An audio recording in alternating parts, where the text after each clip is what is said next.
Thank you so much, Talia, and a big thank you to the Annette Strauss Institute, obviously our hosts and partners, the Knight Foundation, Hewlett Foundation, and Rita Allen Foundation. We're so proud to be here as participants with the Democracy Fund, to be with friends and some grantees and some new faces to really talk about issues that we all really care about impacting our democracy.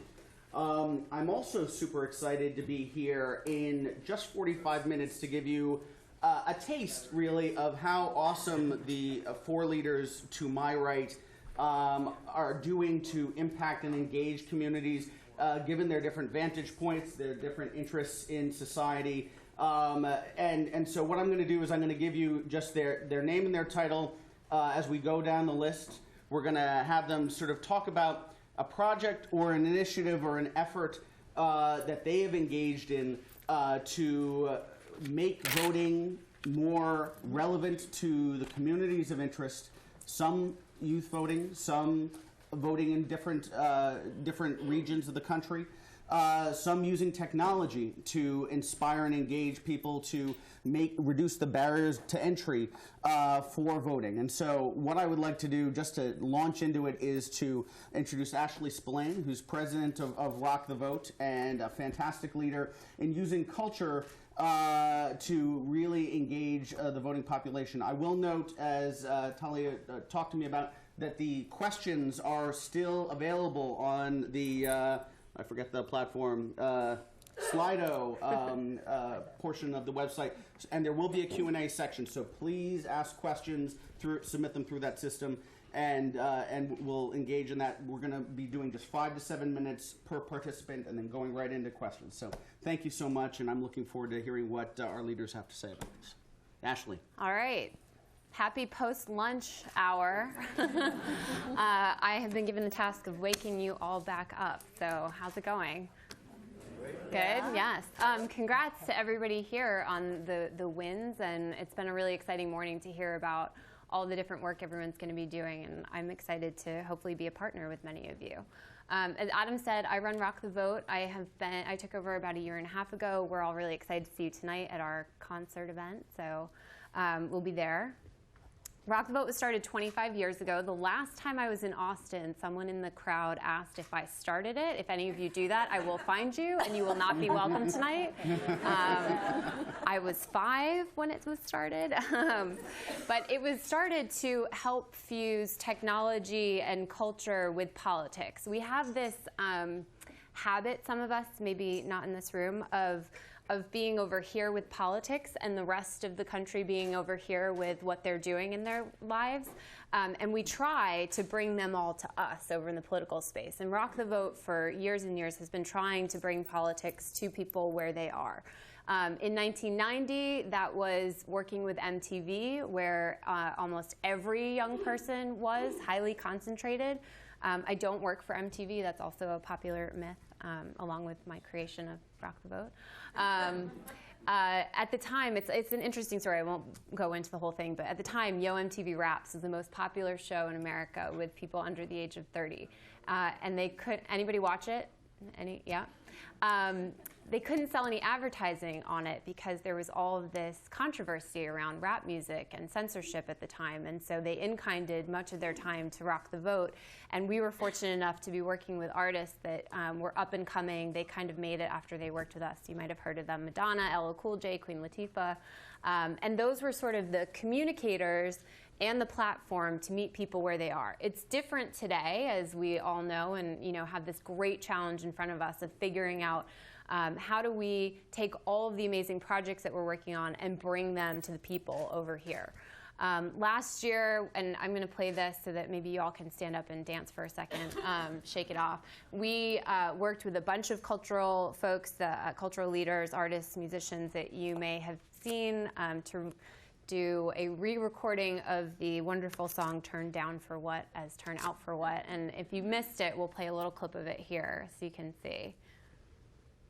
Maybe. Turn out for what? You just don't have your... Turn out for what? Turn out for what? I tell people I made that so I had like intro music to all panels that I do. But we worked with Lil Jon, and the video went viral for us within a couple of. There's Lena Dunham. The video went viral for us within a few days, ultimately getting 22 million views in an election where I think what you saw was a lot of people, in particular with millennials, young, frustrated with politics, frustrated with sort of the bitterness, wanting to be, see something fun and exciting. And, the major challenge we all have in a midterm election is people not knowing there is an election. How many of you had friends that maybe didn't know last year was an election year? My friends all thought I started at Rock the Vote last year so I could prep for 2016. So I similarly faced that challenge.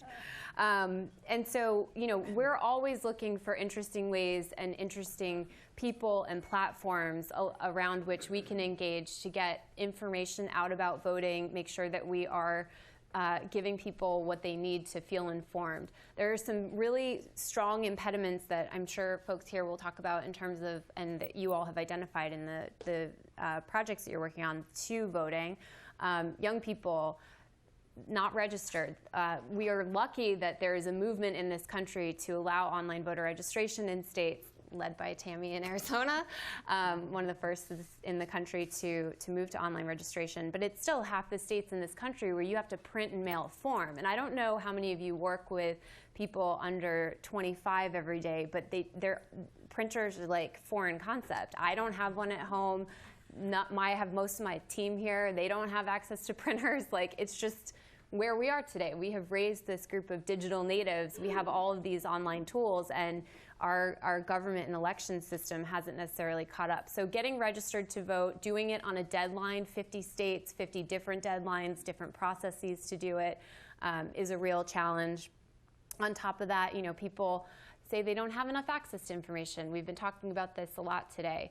I happen to not, I don't think it's a lack of information. If you have the internet, there are a lot of sources of that information, but it's sort of getting it out and making sure that, for us, we work with cultural communicators, love them or hate them, that have 40 million Twitter followers. I use this stat a lot. Katy Perry has 59 million more Twitter followers than the number of people under the age of 30 who voted in 2014. She also has the same number of Twitter followers as the 2014 electorate, which is good and bad. We need to work with people like Katy Perry to get the information out and hopefully surpass that number of Twitter followers in terms of voters. The other thing is that if you have a conversation with people about the voting process, showing up to the polls, waiting in lines, going to a courthouse on a random Tuesday to stand in line at a building that was built possibly right when the country was founded, it's an outdated system, and it hasn't really, moved on. The question I get asked most frequently is, why can't I vote on my phone? Why can't I vote online? I think that we all need to ask that question very seriously. Like, how do we think about bringing our electoral process along to meet the needs of young people? The rationale that they will give, like, I file my taxes online. I do most of my financial transactions online. And while there are a whole host of issues with it currently and a lot of research that needs to be done, it is hard to not just say, no, it's not possible in this day and age. And so I think there are some things to think about there. I'll just kind of 1 minute on what Rock the Vote is doing and has done last year and is moving into 2016 to do. One is to use the online voter registration tool that we have. We work with a number of different partners to help them embed the registration software that we have into their website to make it look like their website so that they have a sort of seamless experience and are more likely to promote registration. So last year, we worked with Tumblr, which registered 26,000 people in about a matter of 18 hours by integrating a registration tool into their logo on National Voter Registration Day. So we see that as a model of how do we go to where people already are and get some of these good corporate partners, platforms that have a high concentration of young people on them, and get them to embed the software and promote registration so that maybe it makes our jobs a little bit easier on the mobilization front. Second thing is identifying some really amazing cultural leaders to help us communicate about the great tools that do exist to get informed about voting. We are working with a number of folks in this room to build an election center. We have a pretty significant traffic to our website and want to integrate all of the amazing tools that are in here. We work with Voting Information Project, Long Distance Voter, to name a few, to make sure that we are sort of aggregating all the good information that's out there so that when people do organically traffic the site, or when Lil John tells you to go to rockthevote.com, that information is there and we're not recreating the wheel or wasting any of our amazing funders' money. Wouldn't do that. And then the third thing is just making sure that we are really well positioned to bring in as many young people as we can into the system, and then remind them when elections are, keep them engaged in an ongoing way. We have a very similar model to TurboVote, and I'm sure that Katie will talk about this in terms of making sure people have a reminder about where they need to go to vote, when they need to show up, reminding them that there's an election. And we'll be doing a lot of work around that. We're always testing and looking for ways to improve. So. Great. Thank you so much, Ashley. Next up is Tammy Patrick. Tammy is maybe in the room a sung hero, but is one of the unsung heroes of democracy in that she was the federal compliance officer for Maricopa County, Arizona, which might not sound like the most exciting job in the world, but in many ways, Tammy has caused a sea change in how election administration works in the country. She served on the Presidential Commission on Election Administration with the lawyers for President Obama and Governor Romney to come up with a unanimous set of recommendations on how to use election administration to improve the quality of engagement for voters and for the public. One of the things that I was excited about with the Night News Challenge and this topic is that we really wanted to, and I think both with the winners and the prototype winners, we're able to bring in folks, election officials, as well as nonprofits that work hand in hand with election officials to try to solve some of these problems from the government perspective. And so we're very excited to have Tammy here today to talk about her work in innovation. So, Tammy Patrick. Thank you, Adam. Thank you very much. I think it's interesting that every election, and election administrators will tell you this, every election has a story. So the 2014 election was that we had very little turnout. The 2012 election, we had a lot of people turned out and had to wait in line. And that's really where the Presidential Commission on Election Administration stemmed from, when the president so famously said we need to fix that.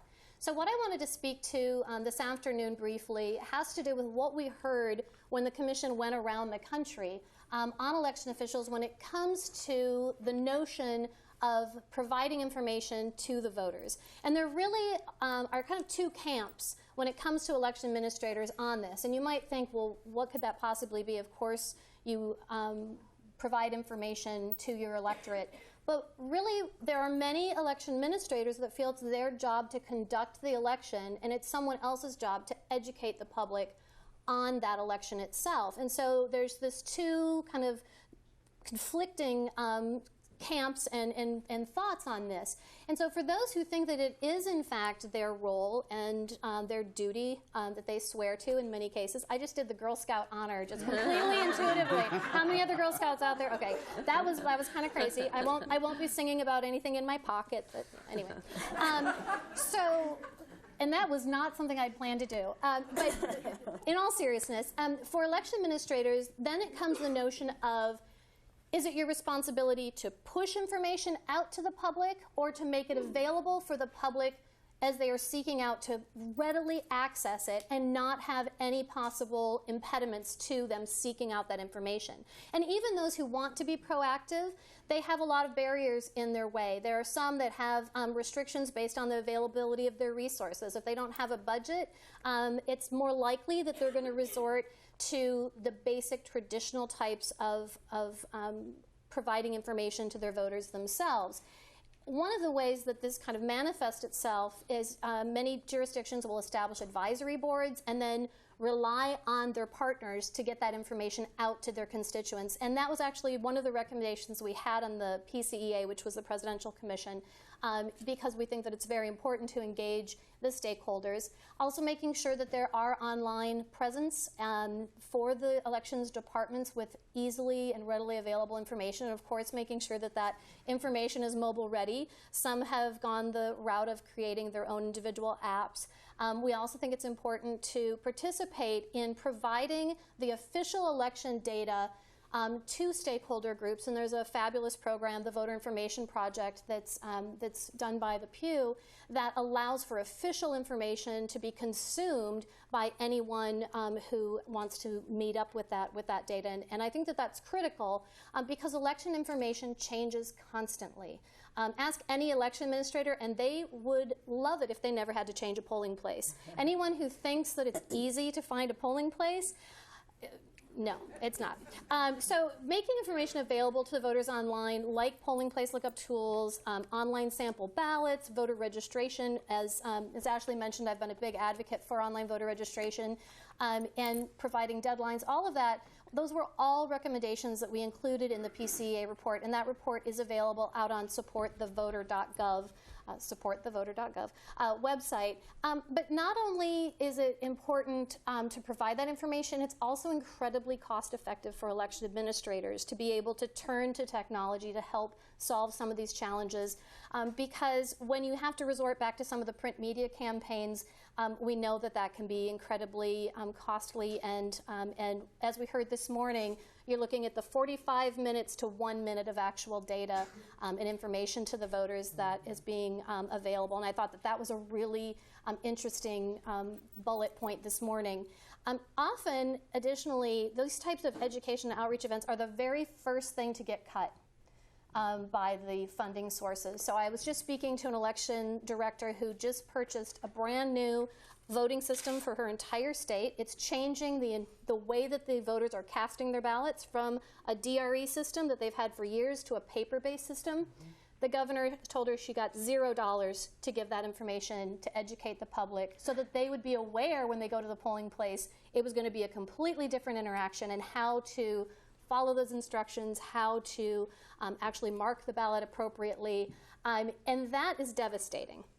She hadn't asked for a lot of money for a statewide campaign, but she got $0.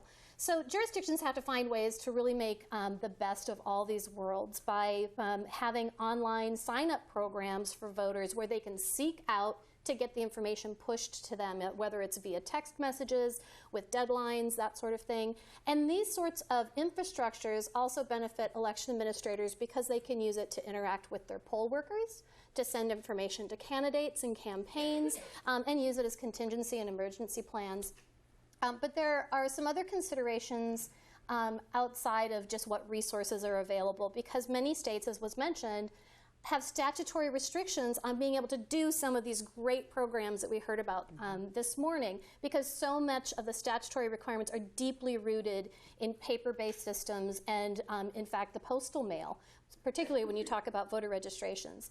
So jurisdictions have some considerations on how to additionally best serve discrete populations within their voting populace. So we know that there is still a digital divide, and it's, of course, been dramatically changed with the onset of smart technology, but we still have challenges, particularly for jurisdictions that have a concentrated urban center and then remote rural locations. Maricopa County, we had 5 tribal locations, 5 Native American reservations within our county, and then the big populated urban center. And so that's a real challenge. And for some election administrators, it's particularly problematic because You never want to have the perception that you are seeking out certain types of voters to participate or giving additional assistance to anyone.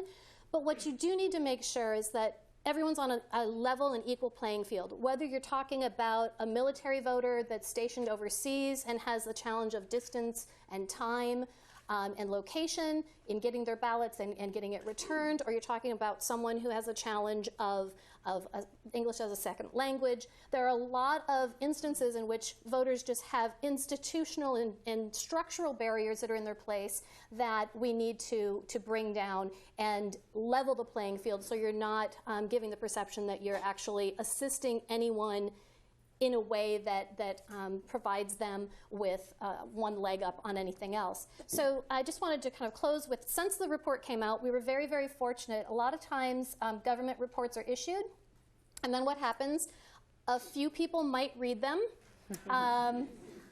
one or two, and then they sit on a shelf. But we were incredibly fortunate. Even this morning, the PCEA reports were cited by a number of the award winners, and for that I'm eternally grateful that this continues to have a life, because we tried to put forth some common sense practical applications that people can really use, and the report itself has information in it for legislators, state officials, local officials, stakeholder groups, voters themselves, things that can be implemented through process, through rules, and some through statutory changes. So I'm currently working at the Bipartisan Policy Center to further the work of the PCEA, and we're working in jurisdictions measuring lines and capturing data to try and come up with some resolution on how we can mitigate those from occurring in the first place, working with large counties to talk to their specific challenges. We had meetings with the Southern Secretaries of State to see if we couldn't possibly assist them, because many of them would like to have online voter registration,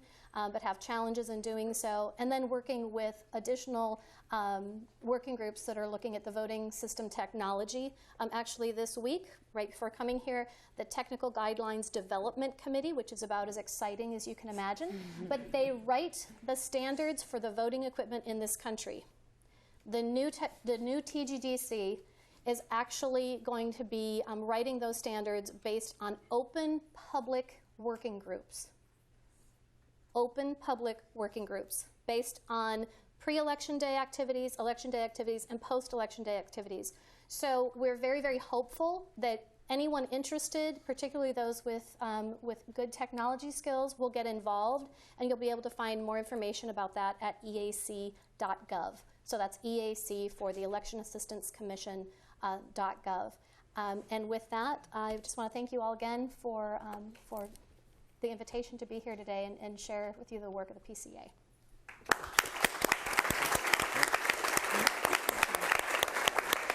Thanks so much, Tammy. When I heard that we were going to be doing this event in Austin, Texas, one face immediately popped to mind, and that is the person I think that I have known for the longest in this room, the clerk, meaning elections head of Travis County, Texas, Dana DeBeauvoir. I was actually a voter while I was in law school in Texas, so I was one of her voters during that time. She is a force of nature, and is someone that I really is at all of the events, keeping up with the cutting edge technology, and really sees her role in many ways as trying to find ways to serve her voters. And in doing so, she's done something that basically, to my mind, almost no one has done before. She came up with and is executing the plan of building her own voting system for herself and her jurisdiction. I'd love to hear more from Dana and that plan and that project. So, thank you. Thank you very much. Thank you. And I'd also like to say thank you to the Annette Strauss Institute and the Knight Foundation for organizing all of us here today. There have been some wonderful conversations, and congratulations to our winners. Your work is very impressive. So let's visit for just a few minutes about how the concept of open source software might help us in being able to make better outreach to our voters, especially when it comes to actually voting.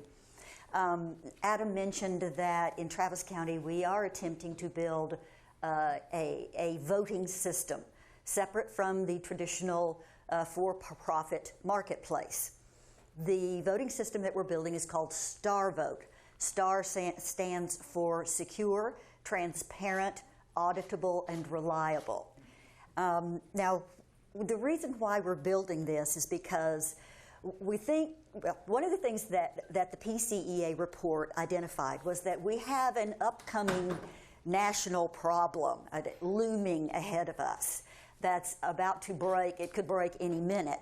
We have a fleet of voting systems throughout the country that are aging.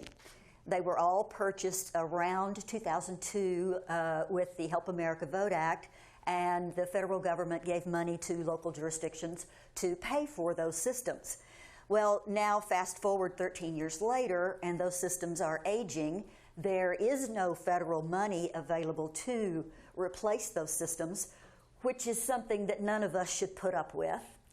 And we've got to try to figure out ways to start controlling the costs of electronic voting systems and answer the still asked questions about how secure is early voting before we give up on it. And here's why it's important for us to not give up on electronic voting.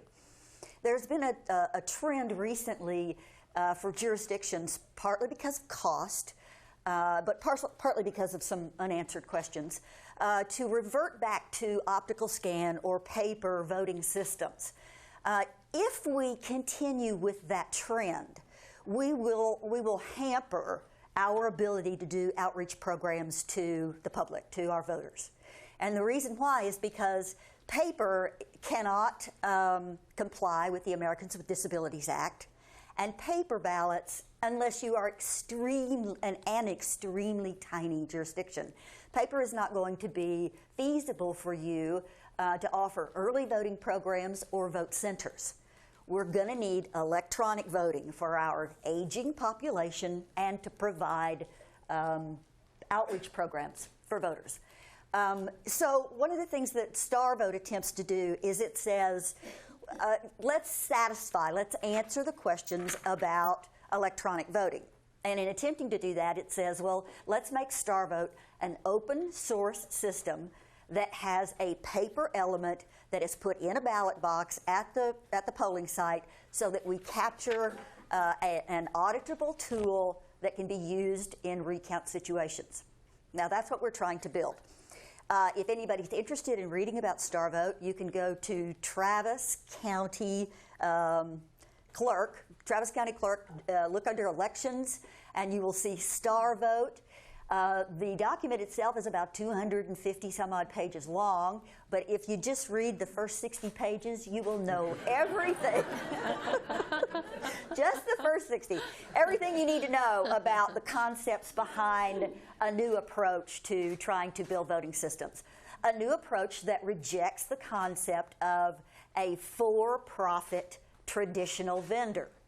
STAR Vote says, okay, we can build an electronic voting system that has plenty of security and that can be recounted and proven up. It can have cryptographic qualities to it so that we can have a third-party independent verification of the vote totals. And in addition to the open source approach, we also can have a situation where the counties themselves will own their own voting system and can control themselves when they want the upgrades, what those upgrades will contain, and control their own destinies, if you will. Now, so STAR Vote is in an RFI stage right now. It closes August 4th, so very soon, and then we will go to an RFP stage right after that. If we are fortunate, we will see STAR Vote built in a couple of years. Well, that's upsetting when you think about the fact that the aging equipment in the field right now is already 13 years old. So for those of us who are working on STAR Vote, we feel like we are really late to the party. We want STAR Vote to be available to any jurisdiction that wants it, and we are willing to design the software so that it can benefit as many counties as possible. But we've got to move as fast as possible in order to meet this looming deadline. We don't know exactly when the date's going to be yet that the equipment starts malfunctioning, crashing, not working as stably as it should. But we've got to do something other than where we are right now. Because with the private sector for-profit model, we are now in a situation where the federal government has said, we abdicate all responsibility for providing the voting structure of voting systems for the entire country. And we're going to leave it up to the local jurisdictions. Local jurisdictions are being seriously strapped for ways to raise money. And local jurisdictions vary in their wealth. So if you happen to be in a jurisdiction that has some wealth, you can afford a good voting system. And if you're in a poorer area, tough luck for you. Now, that doesn't seem like a fair way to conduct national elections. If we switch to a different kind of system, then we don't have to deal with the exorbitant costs or with the way that that voting systems are designed at the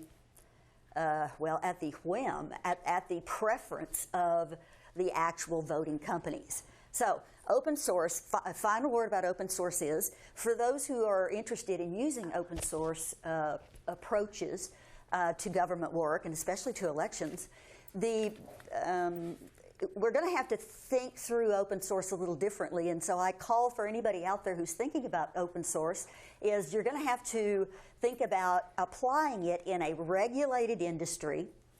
And the traditional model of somebody sitting at home, a 13-year-old typing in a computer, coming up with a brilliant idea, is just simply not going to apply to the world of elections.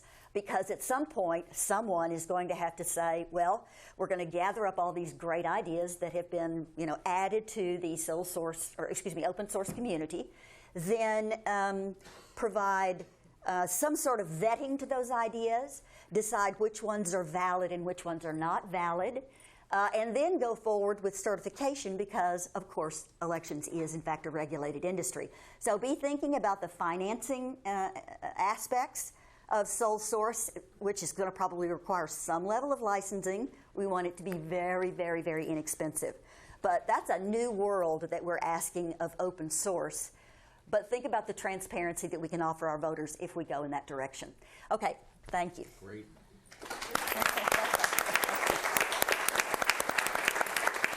And last but not least, Katie Peters is co-founder and COO of Democracy Works, which runs the TurboVote system. I'm a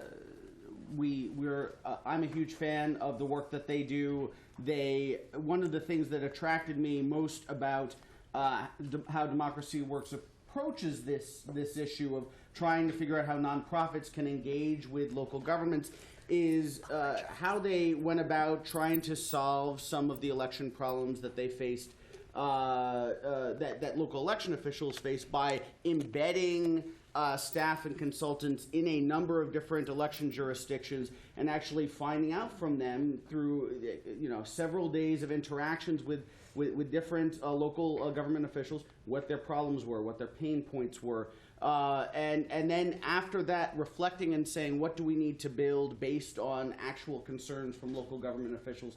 That's an example of something that I think people don't do enough when they're trying to provide assistance and interaction with government, is actually going to the source and finding out, how we can provide that need. And that's just one example of the awesome work that Democracy Works does. And so after that, take it away, Katie. I'd like for us to get to Q&A, so I'll try and knit some of the things that we've all gotten to say together here. I got started in election space realizing that the process of knowing how to vote was hard. Everything Ashley pointed out about knowing what and where and writing the rules is true. I came in as a voter and I wanted to solve my own problems. And so my co-founder Seth Flaxman and I as graduate students built TurboVote, which is designed to try and standardize the process across 50 states and 8,000 local election jurisdictions. What? Sorry, I thought I was hearing commentary. And so we built a site where you can come and get registered to vote. You can find out what the rules are for voting by mail, request absentee ballots. We track elections all the way down to the local level and are able to send out notifications letting you know, for example, when the next mayoral is, even if you signed up with us during the presidential cycle. Voting is also an ecosystem. In order to reach voters, we mostly collaborate with colleges and universities, including the Annette Strauss Institute at the University of Texas. Thank you so much for your voter outreach on campus. As we did that, we came to realize how much of the process needs to be in the hands of local election officials, and what the limitations of acting outside of the system are when you're trying to actually change government services. It's a little bit what Kathryn Bracey explained this morning. There's a lot for citizens going towards their government, and that was what we were building. Getting from government back is really a place that needs more. So, as Adam noted, this is a small room and a small ecosystem. Kate Contreras came and joined us for a while, and we were lucky enough to be invited into 6 sort of representative elections offices across the country over 6 weeks. We asked all the questions. We asked all of the terrible questions. We spent a lot of time trying to learn how voter registration worked for them and how absentee balloting worked for them. Dana and her team were kind enough to let us come down to Austin at that point in time also. And from there realized how many tools they lack. These jurisdictions, for the most part, don't look very much like Austin and aren't able to go do really big, beautiful open source projects that reach their voters. The average elections office serves only about 10,000 voters in size. And so we started looking for interventions that we could build open source and low cost and across multiple jurisdictions to help them better serve their voters. Our projects so far include Ballot Scout. We track absentee ballots through the mail using intelligent mail barcodes. Thank you, PCEA recommendation. We actually collaborated with the Center for Technology and Civic Life on being able to build standardized templates for that 1/3 of elections offices that do not have websites, that they're out and deploying live in the field these days. And we came in and realized that some of that, if part of the trouble is keeping track of where your polling places are, it's even harder to broadcast that to your voters. We began working for the Pew Charitable Trust on their voting information project, helping build better tools to be able to help standardize that information and make it easier for them to publish so that you can see it in places like Rock the Vote and all of this. So I'm coming in from the perspective of a small nonprofit technologist. There's a lot of needs. There's needs for 20 more organizations like ours, and as far as I know, actually, the Center for Technology and Civic Life might be the other one that I can think of. The open source elections technology might be the third. And so bringing those things together and really knitting them into a whole is one of the big challenges in the space when you have 8,000 different people each trying to serve their own voters. It's really hard for each of them to know where the other innovations are. It's really hard for an elections official like Rebecca Connors of Missoula, Montana to know what's happening down here in Travis County, Texas. And so one of the great things about this room and this kind of community is being able to take those good ideas and spread them. So that's both the focus I come in on and as much as I'd like to say so we have a little time to interact with the other speakers about potentially how all of our work fits together also. Great.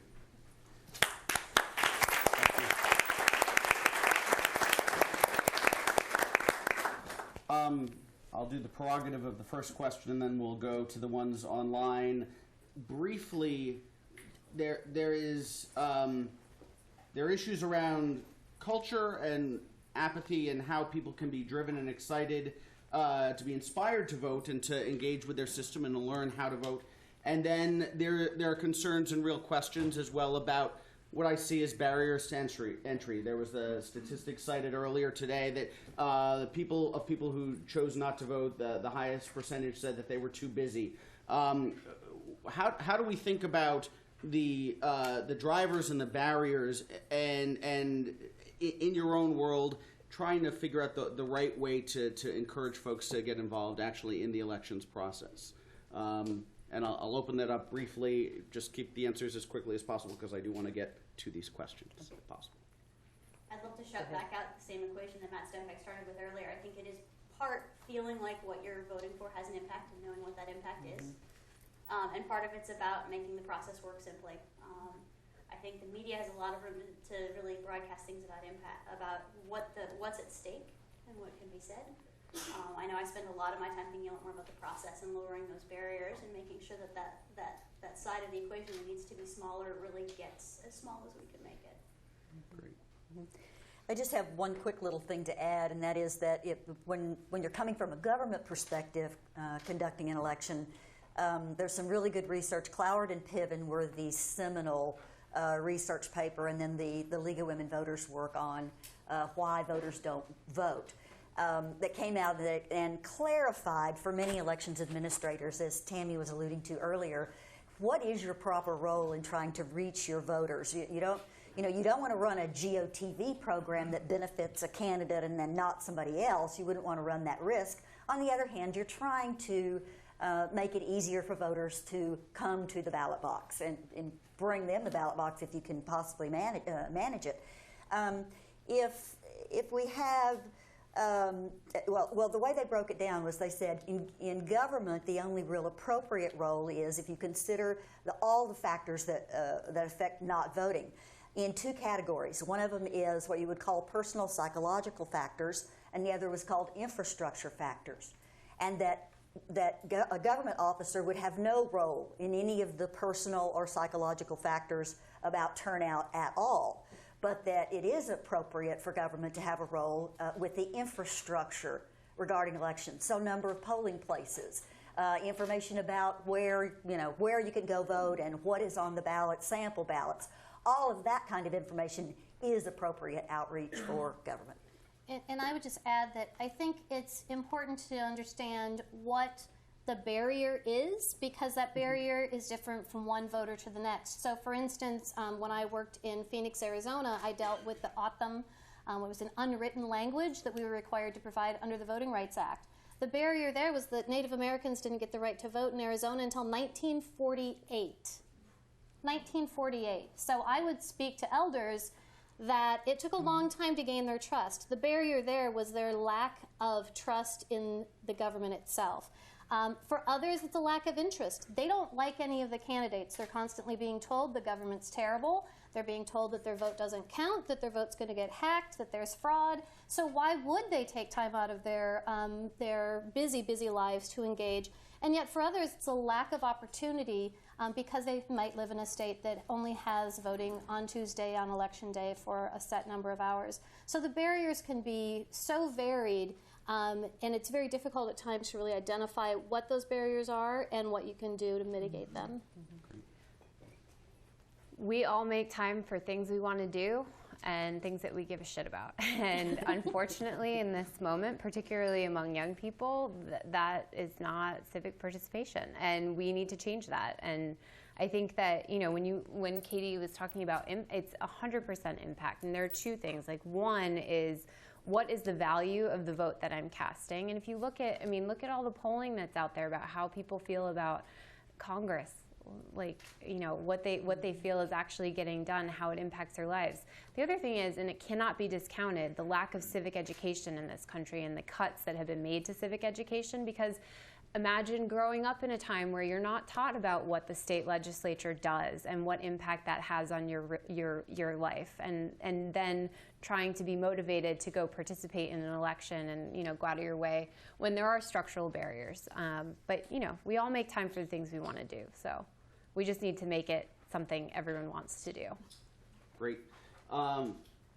Really quick responses to the following questions. I'll try to do it popcorn style. There's some controversial questions that I'll just throw out there. This is, I think, to Ashley from the submitted questions. Rock the Vote has a reputation for having a liberal bias. How do you combat that? That they took the question away before I could finish reading it. But how do you combat that issue and make sure that folks have access to all of the that you're directing your attention to all of the voters out there? Yeah, I get asked that question a lot, and as someone who ran Democratic campaigns for 10 years, it's always awkward to answer, except that I am personally incredibly committed to making sure that we are. Rock the Vote's a nonpartisan entity. It always has been. Young people do skew a little bit progressive. But right now, that is just not what's happening. The young people are not affiliating with either political party. This is a generation, there's going to be 84 million strong by the 2016 election. The largest generation, most diverse generation in American history, and both parties need to figure out a way to reach young people and turn them out. And so for us, we are reaching across the aisle. We built a leadership council with members of Congress from both sides. We've been doing events at the Chamber of Commerce lately. Like, it's very important to us that we are representing the views of young people and elevating them in a way that is fact-based and brings everybody along to where this generation is. And just to the point that I made earlier, you know, this generation is so, like, it is the get shit done generation. Like, we have these tools that we grew up with. Everybody in this room is doing it. Like, you saw a problem and you were like, this is what I'm going to do to solve it. And that is so many of our peers. And I think that engaging them to solve these problems and making them feel more engaged in the process to solve it is what's really important. And that's not a partisan issue. Could I jump onto that very, very short? I think this is where data really does matter. Any of the controversial issues where it comes to something like online voter registration, in the states that don't have it, they're afraid it's going to affect the other side of the aisle, is going to gain some sort of an edge. But when you look at every state that's implemented it, the people who use it just reflect their existing electorate. It's the same way with early voting. It's the same way with voter ID. So in Arizona, we have a voter ID law that was a voter initiative. It was implemented. The voters that didn't bring their ID and voted provisional ballots, a third of them were Republicans, a third of them were Democrats, and a third of them were independents. Every election, whether it was a local election, a federal election, over the years. And that's the exact representation of the electorate anyway. So I think that it's problematic because sometimes we look at these issues and we're not aware of the data that can be found behind them, and they can get used politically for a variety of reasons. So I think it's always important to dig down to the information that we may or may not have. Not everybody collects data, and that's one of the reasons why we included that as one of the recommendations in the report, is to try and get as much good data as we possibly can. Great. It says time's up. I will add a very quick question that is also a very controversial question. If you could answer in 2 sentences or less. It's from Brakisha Sams. How would compulsory voting reshape the civic engagement landscape? Also, how would it push for online voting? Let's table the online voting. Your thoughts on the very, perhaps at times, controversial or intriguing concept of compulsory voting? It's great for the Australians. Yeah, I'm not sure it's very American. I think it's also important to note that it means that you place a ballot in the box. You don't necessarily have to mark any selections. So even in Australia, you can cast a blank ballot, and any election administrator will already tell you that they receive blank ballots. So there are already people showing up and casting that as some sort of a protest vote. It's a very controversial question. It's a very diplomatic answer by Ashley. And with that, I will say that it has been a great privilege to serve. Someone made the comment yesterday, your whole panel is awesome female leaders in election and technology. I was like, yeah. And so, thank you so much. And I'm sure any and all of them will be willing to share emails, contact information. They live for this stuff. And so thank you all, and have a great day. Thanks again to the winners. Congratulations. Good job, ladies. Thank you.